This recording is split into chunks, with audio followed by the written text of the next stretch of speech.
नागपूरमध्ये एक धक्कादायक आणि खळबळजनक प्रकरण समोर आलं आहे. जमीन व्यवहाराच्या कामासाठी बोलावलेल्या एका विवाहित महिलेला गुंगीचे औषध पाजून तिच्यावर अत्याचार करण्यात आल्याचा आरोप आहे. इतकेच नव्हे तर या घटनेचे चित्रीकरण करून लाखो रुपयांची खंडणी उकडत धर्मांतरांसाठी दबाव टाकल्याचाही गंभीर आरोप करण्यात आला आहे.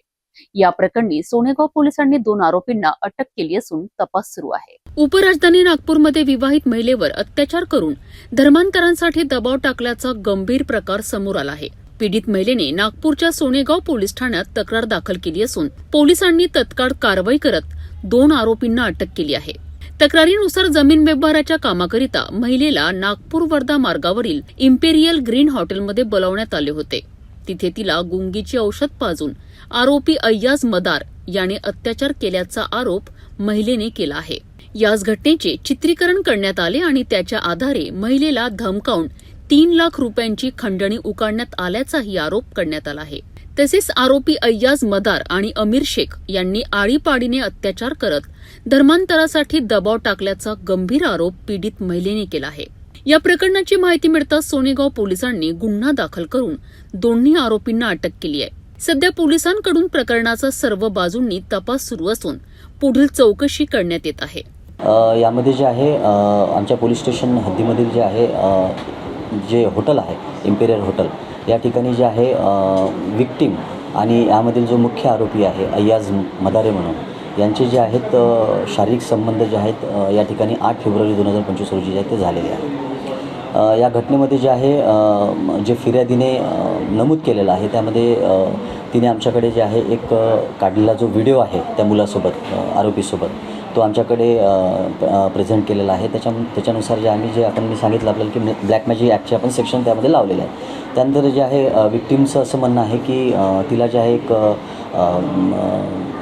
MP म्हणजे मध्य प्रदेश राज्यातील एका ठिकाणी जे आहेत तो मुलगा जो आहे तो घेऊन गेला होता, ते सोबत गेलेले होते आणि त्या ठिकाणी जे आहे तिचं जे आहे कन्व्हर्जन जे आहे केलं असल्याची जे आहे विक्टीम बोलते आहे आणि त्यानंतर निकाह लावल्याचं नाही का निकाह लावल्याचं जे आहे ती त्या ठिकाणी जे आहे ती बोलते आहे. यामधला जो आरोपी मुख्य आरोपी आणि जे पीडित आहे हे दोघेही एकमेकाशी परिचित आहेत.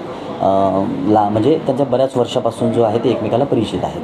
त्यामुळे सर यामध्ये अत्याचार करण्यात आला होता, त्याच व्हिडिओच्या आधारावर तिला ब्लॅकमेल करण्यात आलं होतं आणि नंतर धर्मांतरण करण्यात आलं असं सांगण्यात आलं. फिर्यादीच्या म्हणण्यानुसार जे आहे हे कथन केलेलं आहे. यामध्ये जे आहे आपण मुख्य आरोपी अय्याज मदारे राहणार कळमेश्वर याला आपण अरेस्ट केलेला आहे.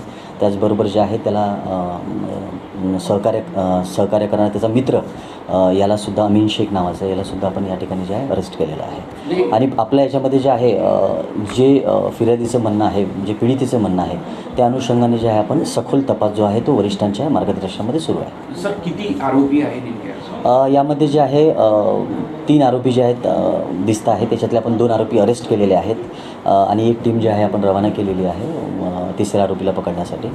नागपूरमध्ये समोर आलेल्या या प्रकरणामुळे मोठी खळबळ उडाली आहे.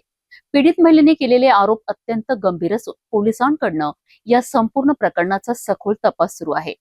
तपासातून नेमके काय सत्य समोर येते याकडे सर्वांचे लक्ष लागले आहे.